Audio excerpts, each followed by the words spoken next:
What's up, everybody? It's your good friend Lukie, and this is my new YouTube channel. Please subscribe to help me. Look on the screen. Don't be a reoccurring viewer. Only 25% of the people watching these videos are subscribing. Hit the bell icon. Subscribe now, please. Visit my Substack. I'm doing really good work there. It's my unique way to be myself. You can simply access it by going to the YouTube portal for my channel and then clicking on the Substack. It's completely free, but if you want to support me, there's a membership tier and it just goes directly to me, and I'm grateful. What's up, everybody? It's good friend Lukie. I don't have to tell you all the details because you watched a lot of videos leading into this video, but if you like the channel, subscribe, all that stuff, you know. So let's go into the big story of the week, which was really not even a fight. It's Vergil Ortiz's health. Vergil Ortiz once again had to pull out of a fight with the Stanionis. Can't say his first name at all. Stanionis, obviously the WBA secondary welterweight champion. A very good fighter who has seen his 2023 delayed based on Vergil Ortiz's health. I've seen a lot of critical opinions, a lot of name calling, this, that, and a third. To me, with Vergil Ortiz, it seems like there's an underlying health condition. I'm not a doctor, and I'm not going to play a doctor and say, oh, the health cause was because of this, this, and this. From what I remember and understand, I believe Vergil Ortiz had long COVID, or the more serious COVID symptoms, and now has had a disease that impacts your kidney function, which is very, very unfortunate. I don't know what his future as a pro boxer is. But anyone kind of going out there and making claims about anything other than this young person's health, that's pretty bad. It feels to me that Vergil Ortiz has a very serious health condition that needs to get properly figured out, because it seemed like when they did the ESPN article that they had gone through the proper channels, and then those channels had led them to a conclusion. They felt that it was safe. I don't know if 154 pounds or even 160 pounds solves the problem. It feels like it's an issue with his body from some type of thing. I don't know if it's genetic. I don't know if it's overtraining. I don't know what it is, but it seems like anyone that's just looking at the Vergil Ortiz situation and saying, I am a fight fan, this is the fight fans situation on it, is missing the point. Vergil Ortiz is having a human being issue. Now, he might have been trying to make a weight class that he could no longer make. But that being said, I don't think that it's great just to throw the dad under the bus for the sake of throwing Vergil Ortiz Sr. under the bus. I think we need to find out the information before you make an opinion. There was information provided that said that via Dan Rafael that Ortiz had to be resuscitated at some point, but we also don't know the full story. We don't know how it happened. And the thing about Vergil Ortiz's team is they're very tight-lipped. They don't say much. Stanionis also doesn't say a lot and is kind of the biggest victim in all this, besides Vergil, who has a health condition, because he's not out here name-calling. He's not out here being a bad sport. He's being a true gentleman. He's just training in silence. And sadly, he's not getting rewarded at all. No one's bringing up his name, and he's been a class act throughout the whole situation. I've seen this fight being compared to Khabib versus Tony Ferguson in the UFC. I vaguely remember that fight. I almost care about that fight, but it does feel like the greatest what if. If anyone has a fight poster for this, it's probably going to be extremely valuable in 20 years. So keep that. I really hope Vergil Ortiz's health, I hope that he's okay. And for Stanionis, I hope he gets a big paying opportunity in the near future, because he deserves it, and he's behaved like a class individual and a world-class professional. The makeshift main event was Floyd Schofield versus Haskell Lytle Rhodes. As you could expect, Floyd Schofield won. He dropped him 3 times, but he didn't get the stoppage because the veteran Rhodes did not want to be stopped on this given night. A little bit of a buzzkill when we had a potential Fight of the Year fight get filled in with a very talented prospect. I think a prospect as talented or with as much excitement as Ryan Garcia and Vergil Ortiz a few years back in Floyd Kid Austin Schofield, stepping into that spot, fighting a veteran, a tough veteran who gave him experience to go to the next level.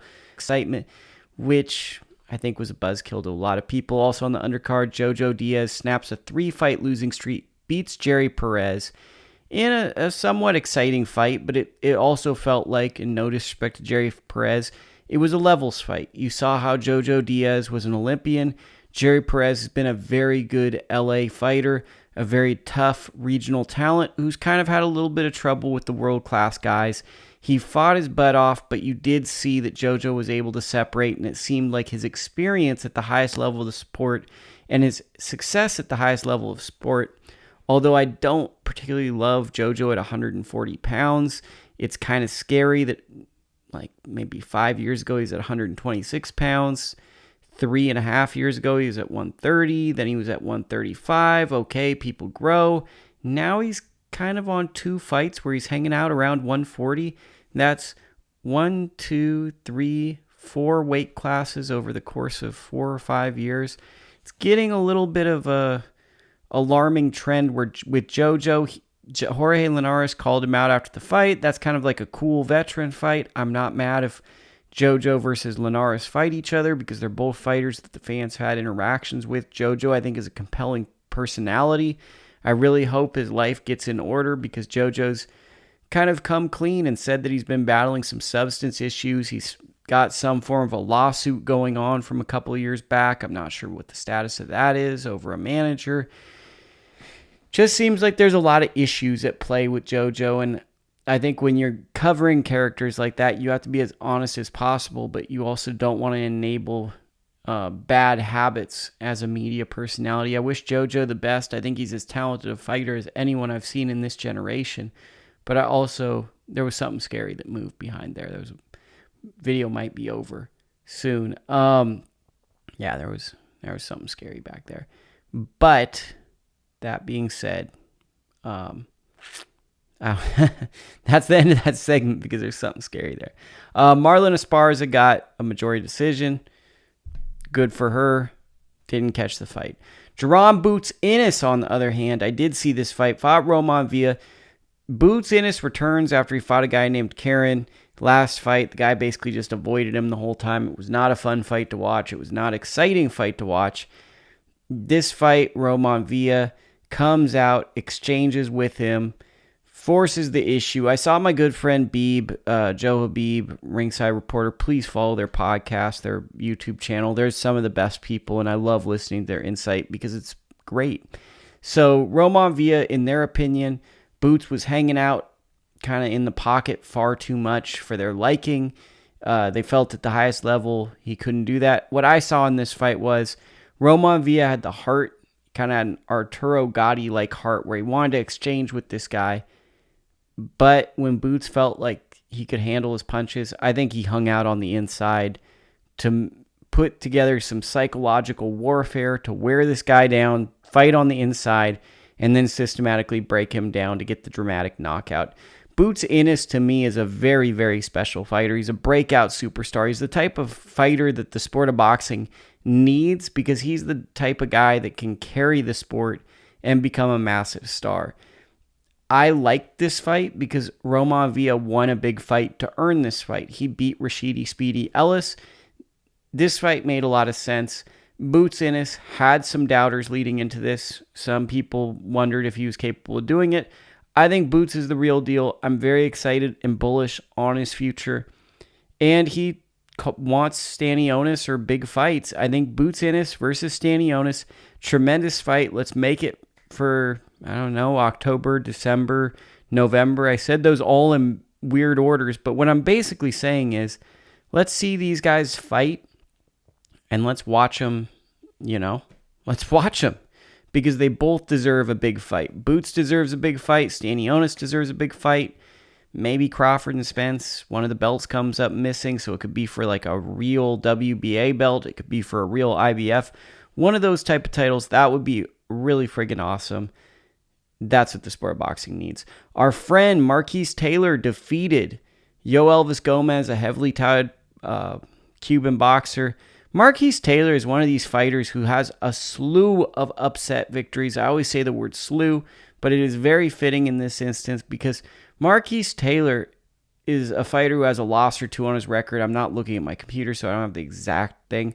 But he's the type of guy where a lot of people will make fun of him. Oh, he has a loss. Oh, he's not a good fighter. But he's been in tough more than a lot of these quote-unquote good fighters. So when you get someone who has a bad habit like Yoelvis Gomez, loading up all punches, expecting his power to be successful, Taylor's fought about 6 or 7 undefeated fighters and beat most of them. And we live in an era where a guy like Marquis Taylor does not get his respect, but he's an old school fighter who's building a more successful, a more accomplished resume than some world champions out there. And people could giggle and laugh, but guys like Luis Alberto Lopez and Marquis Taylor have better records than world champions. And yet guys like Marquis Taylor have to fight their butt off to get an opportunity on Showtime. I thought it was extremely compelling to see how much the moment meant to him. And I hope he gets a fight with a guy like a Brian Mendoza who also went on a similar journey. And I hope they can get paid a lot of money because they both truly deserve to be paid a lot and they deserve big opportunities. And those are the type of fighters who have not been spoon-fed in the sport of boxing. They've earned everything. And I think there's something to be said for fighters who fight hard fights, take B-side fights, and get rewarded because that makes the sport better because it incentivizes tough fights. Marquis Taylor, tremendous performance. Yoelvis Gomez, you're probably still really awesome. You jumped in very early in your pro career. All this fight said is you need more pro experience. It's no discredit to you as a fighter. You just looked inexperienced compared to Marquis Taylor in the pro game. Opening up the card, we saw Edwin de los Santos defeat Joseph Adorno. Really a strange fight. I'm not sure what's happened to Adorno. He was an amateur standout. He kept missing weight with Top Rank. He's lost a couple of fights with PBC. I don't know if he's ever going to reach his full potential. Edwin de los Santos now has a couple of really big wins. Jose Valenzuela and Joseph Adorno. He's hanging out in that division where I wouldn't be shocked if he could maybe land a Frank Martin fight. You know, Frank's fighting this coming week. Edwin de los Santos, Frank Martin, some type of belt pops up. That's a really good, compelling fight. And I think Edwin de los Santos, I'll point this to myself, maybe I was too quick to write him off when he lost to William Foster III. And William Foster, I thought, kind of outpointed him soundly. The judges didn't think so, but I thought that's kind of wrote a certain book on him, that there is a path to victory against him. Maybe I was wrong. Maybe William Foster's a lot better than I expected him to be. We're going to find out on Pro Box this week, by the way. And maybe Edwin de los Santos is one of these really, really good fighters who needed a loss to kind of grow from it. Off television, Luis Nery got a win, and that's kind of strange whenever in the streaming era we have a former world champion get a win off television, because it's kind of like, how does that happen? Because streaming platforms need content. You would assume a guy that emerged in 2017 as one of these better lower weight fighters, kind of a high level Tijuana aggressive Mexican fighter, off television right after he got a fight of the year type contender bout. Really, really strange to me. Really, really strange. I'm not really sure the thinking of that. I don't know even what Nery's promotional contract is. I know that he had some fights with the PBC a while back, but then he took a fight on DAZN on a Golden Boy card for an eliminator, and now this one's off. I don't know Nery's situation, but I do know that he makes for exciting fights. I also think there's a ceiling to Nery in the sense that there's certain fighters who are just going to work harder than him, and he's just going to not be able to beat those type of fighters, because I think that there's a level of commitment that I don't think Nery fully has, but I think he's a fighter who brings a lot of excitement to whatever division he fights in. He's got a good name, and he's built up a lot of star power over the years. We also saw Diego Pacheco win a fight in Mexico. He stopped Manuel Gallegos.